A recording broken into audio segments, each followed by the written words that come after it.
नमस्कार, कसे आहेत सगळे? मजेत ना? असायलाच पाहिजे. आज मी तुम्हाला दाखवत आहे साबुदाण्याचे वडे. साबुदाण्याचे वडे कसे करायचे ते दाखवत आहे. तर कृपया तुम्ही बघा. हे बघा, मी अगदी थोडे साबुदाणे भिजत घातले होते. म्हणजे काही त्याला हे आमच्याकडे कोणी खायला नसल्यामुळे आणि हल्ली सगळेजण डाएटच्या मागे असतात, त्यामुळे मी अगदी थोडेसे 1 वाटी साबुदाणा घातलेला भिजत. दाखवते तुम्हाला. हा बघा, 1 वाटी घातला आहे. त्याच्यामध्ये मी आता 1 मिरची, पहिली ही कोथिंबीर चिरून घालते.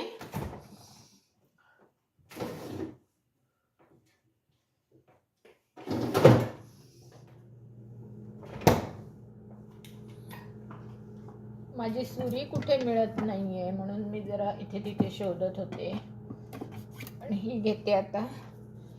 जेवढं बारीक चिरता येईल तेवढं बारीक जिन्नस तुम्ही आता हा चिरायचा आहे, तरच ते आपले साबुदाणे चांगले होतात. जर जाड असेल तर साबुदाणे चांगले होत नाही. पण नख तुम्ही सांभाळा. हे बघा, आता मी करत असता माझं नख थोडं दुखावलं गेलं, कारण एकदम जर आपण बारीक चिरायला जातो तर नखाशी थोडा प्रॉब्लेम आपल्याला येऊ शकतो. मिरची पण बघा मी किती बारीक करते आहे, म्हणजे प्रत्येक साबुदाण्याच्या वड्यात ती मिक्स झाली पाहिजे, एवढी बारीक करायची. आता हे उपवासाचे आहेत म्हणून मी आलं आणि लसूण घालत नाही, पण जर तुम्हाला अजून टेस्टी बनवायचं असेल आणि उपवास नसेल तर तुम्ही बनवू शकता. नंतर हे बटाटे आहेत ते असे किसून घ्यायचे.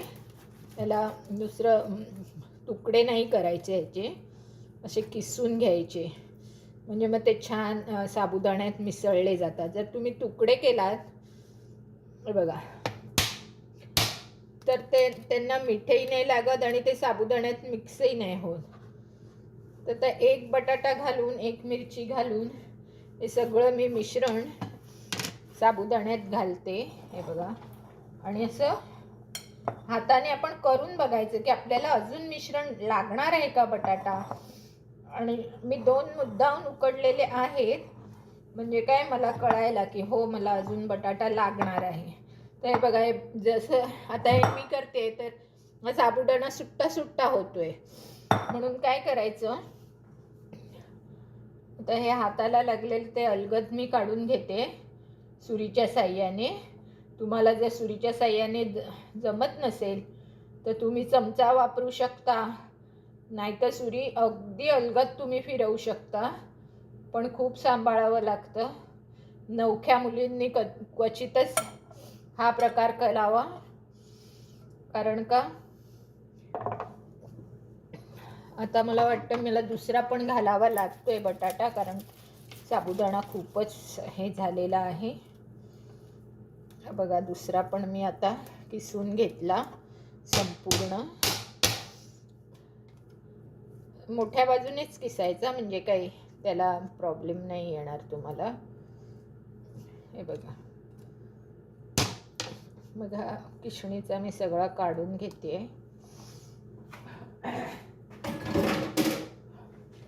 आणि त्यावर मी जर असं मीठ टाकते.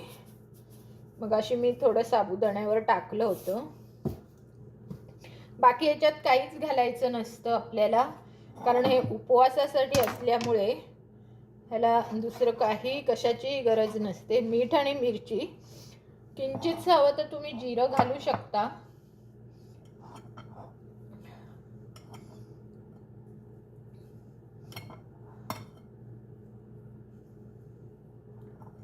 दाखवते तुम्हाला.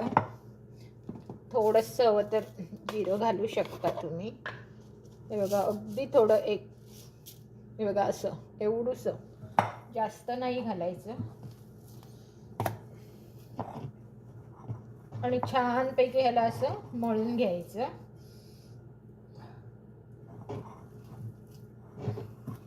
मीठ मिरची तुमच्या अंदाजाप्रमाणे तुम्ही घेऊ शकता.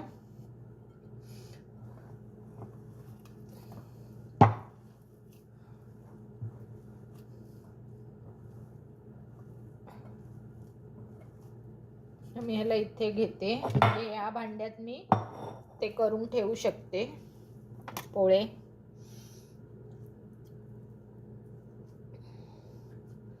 आता मी तुम्हाला एक ट्रिक दाखवणार आहे की तुमचे गोळे हाताला न चिकटता किती व्यवस्थित कसे होऊ शकतात.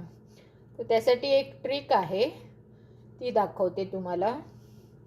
लक्षपूर्वक बघा आणि नेहमीप्रमाणे माझा व्हिडिओ आवडला असेल तर लाईक, शेअर आणि सबस्क्राईब करायला विसरू नका. खूप खूप टेस्टी हे साबुदाणे होतात.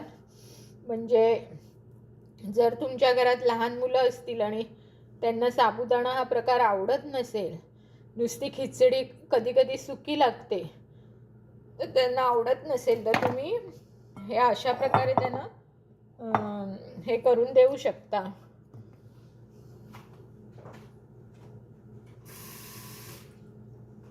आता हे बघा, जरासं पाणी घ्यायचं आणि नुसतं हाताला लावायचं.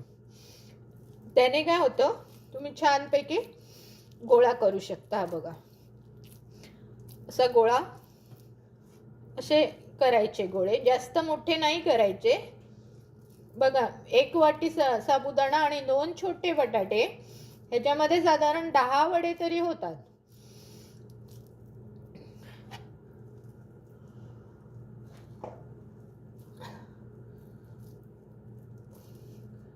मी कसं करते ते बघा. फक्त हाताला चिकटता कामा नये. आणि तुम्हाला जर 2 हात लावायचे असतील तर तुम्ही लावू शकता, पण माझं शक्यतो मी पीठ सुद्धा मळते एकाच हाताने मळते.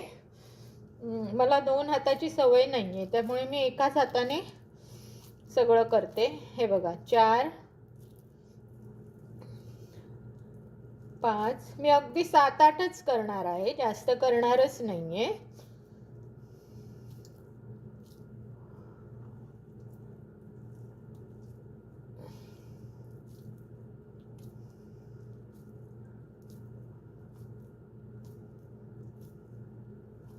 सहा,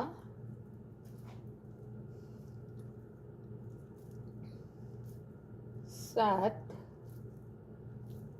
आणि 8. हे बघा, तुमच्या डोळ्यासमोर मी 8 वडे केले.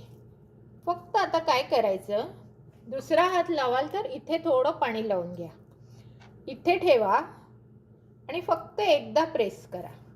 That's it. हे बघा, आणि साईडने त्याला तुम्ही असं करा. तुम्हाला हवं असेल थोडं तर थोडा अजून फ्लॅट करा, पण जरा जास्त फ्लॅट बरा नव्हे म्हणून. हे बघा, नुसतं असं करा एकदा आणि मग त्याला नुसतं असं साईडने गोल करून घ्या.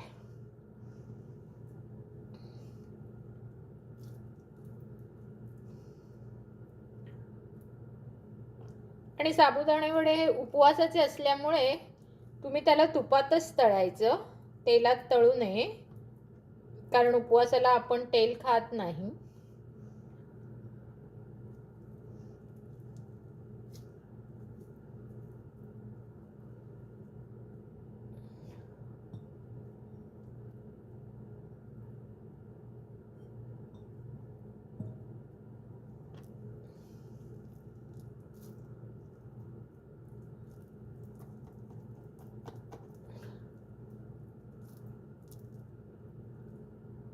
आणि हे बारीक गॅसवर तुम्हाला हवे तर डीप फ्राय करू शकता, हवे तर शॅलो फ्राय करू शकता, जशी तुमची मर्जी. आता मी तुम्हाला दाखवत आहे व्हिडिओमध्ये.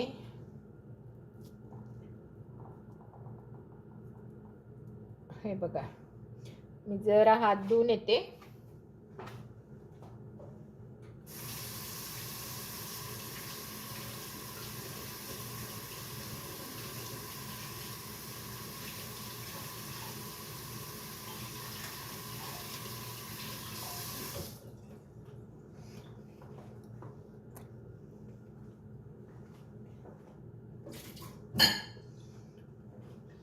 हे पहा, आता तुम्ही बघू शकता.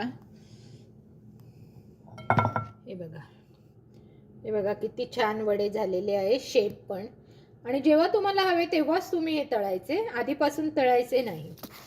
मी तुम्हाला आता 1-2 तळून दाखवते आहे. हे बघा, आता मी तळण्याचं तुम्हाला दाखवत आहे. एक पॅन ठेवलं, त्याच्यामध्ये साधारण 4-1 चमचे, एक छोटे चमचे तूप घातले आणि तूप चांगलं तापून घेतलं आणि गॅस बारीक केला. गॅस बारीक केल्यावर काय करायचं, हे वडे तुम्ही फक्त त्याच्यामध्ये सोडायचे. बारीक गॅसवरच ठेवायचं, बिलकुल गॅस मोठा नाही करायचा, कारण हे वडे आतून चांगले शिजले पाहिजे. म्हणून त्याला असं चांगलं बारीक गॅसवर ठेवून द्यायचं. आणि तुम्ही बाकीची कामं करू शकता बारीक गॅसवर ठेवून.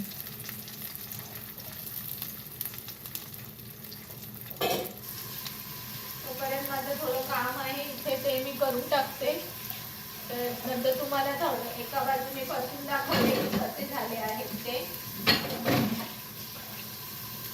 जरा मीडियम गॅसवर ठेवूया आपण. माझे इतर व्हिडिओज पण तुम्ही बघा. आज मी 2-3 प्रकार टाकलेले आहेत व्हिडिओ. नंतर थोड्या वेळाने मी फुलके कसे करायचे ते पण तुम्हाला दाखवणार आहे. फुलक्याचं पण प्रमाण आणि कशा प्रकारे ते करतात ते जर तुम्ही बघितला तर तुम्हाला माझे व्हिडिओ नक्कीच आवडतील. आणि जर तुम्ही अजूनपर्यंत माझ्या व्हिडिओजना लाईक, शेअर, सबस्क्राईब केलं नसेल तर करू टाका. म्हणजे माझे नेहमीचे व्हिडिओज तुम्हाला सर्वप्रथम तुम्हाला पाहायला मिळतील. आणि वेगवेगळ्या डिशेस तुम्ही स्वतः तुमच्या घरच्यांना करून घालू शकता.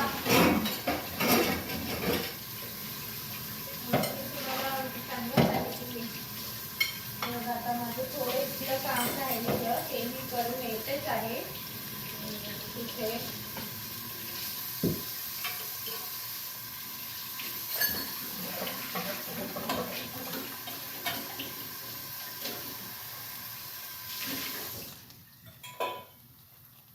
हे बघा, माझं काम झालेलं आहे आणि आता मी आले, पण अलगद हाताने तुम्हाला ते परतवायचे आहे. त्याला जराही घाई करायची नाही. मी दाखवत आहे तुम्हाला. हे पहा, अगदी अलगद हाताने तुम्हाला हा परतवायचा आहे वडा. हा बघा, म्हणजे हे अजून झालेच नाही आहे. ह्याला व्हायला भरपूर वेळ लागणार, कारण का हे चारी बाजूनी भाजले पाहिजे. ह्याला एक बाजूनी भाजून चालणार नाही. आता जरा हे झाल्यावर तुम्ही काय करू शकता, थोडा मोठा करू शकता गॅस. एकदम नाही करायचा आणि थोडंसं ह्याला प्रेस करायचं. आता तो एका बाजूनी तसा पण शिजला आहे, त्यामुळे तुम्ही दुसऱ्या बाजूने त्याला थोडं प्रेस करू शकता. म्हणजे काय होईल, तो आतून कच्चा नाही राहणार, आतून चांगला शिजेल. जेणेकरून